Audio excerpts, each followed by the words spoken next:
የአሜሪካው ፕሬዝዳንት ዶናልድ ትራምፕ በዩክሬን የሰላም ስምምነት ዙሪያ ከሩሲያ አቻቸው ቭላዲሚር ፑቲን ጋር ያደርጉታል ተብሎ በጉጉት ከሚጠበቀው የስልክ ውይይት በፊት በርካታ ነጥቦች ላይ ከስምምነት ላይ መድረሳቸውን ገልጸዋል። ትራምፕ ማክሰኞ ጠዋት ከፑቲን ጋር እንደሚነጋገሩ ትሩዝ በተሰኘው ማህበራዊ ሚዲያቸው ገልጸው ነበር። ፕሬዝዳንቱ አክለው ምንም እንኳን ብዙ ሊሰራባቸው የሚገቡ የስምምነት አካላት ቢኖሩም በአብዛኛው ነገር መስማማታቸውን ገልጸዋል።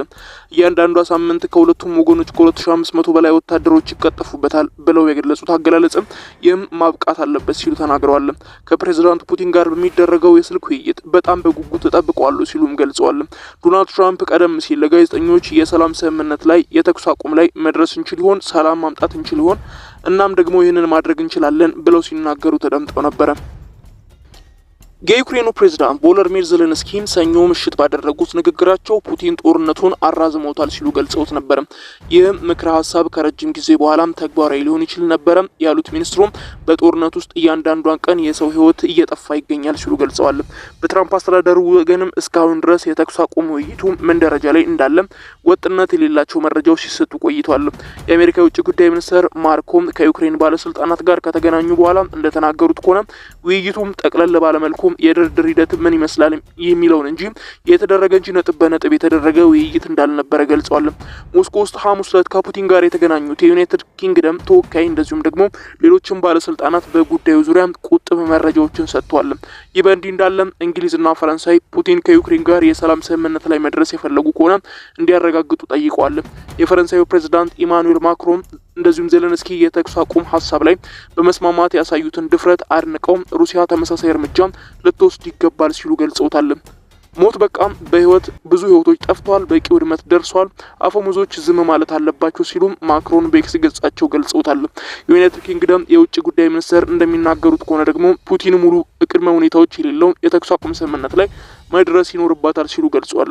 የዩናይትድ ኪንግደምና አጋሮቿ ሩሲያ ያለመወላወል እንድትደራደር ለማስገደድ የሚረዱ ልንጠቀምባቸው የምንችላቸው ብዙ ካርዶች አሉን ሲሉ ገልጸዋል።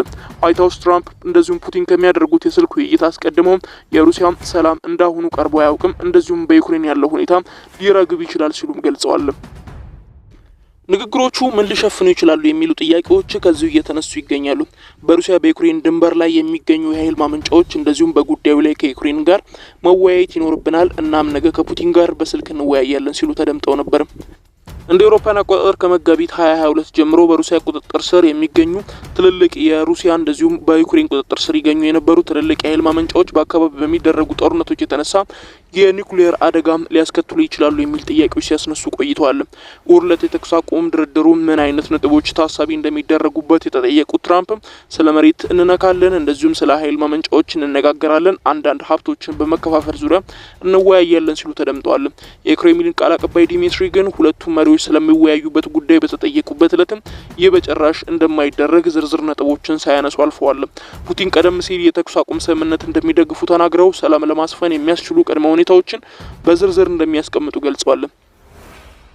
ለውይይት እንቅፋት ሆኖ የነበረው አንዱ በዩክሬን ቁጥጥር ስር የነበረው የሩሲያ ኩርስክ ግዛት ሲሆን ባለፈው ነሐሴ ወር ላይ የዩክሬን ጦር የተወሰኑ ግዛቶችን በቁጥጥር ስር መዋሉ ይታወቃል። ከቅርብ ሳምንታት ወዲህ ሩሲያ ዳግም በቁጥጥሯ ስር መዋሏን መናገሯ ይታወቃል። ፑቲንም ኩርስክን መልሰን ወስደናታል ሲሉም ተናግረዋል።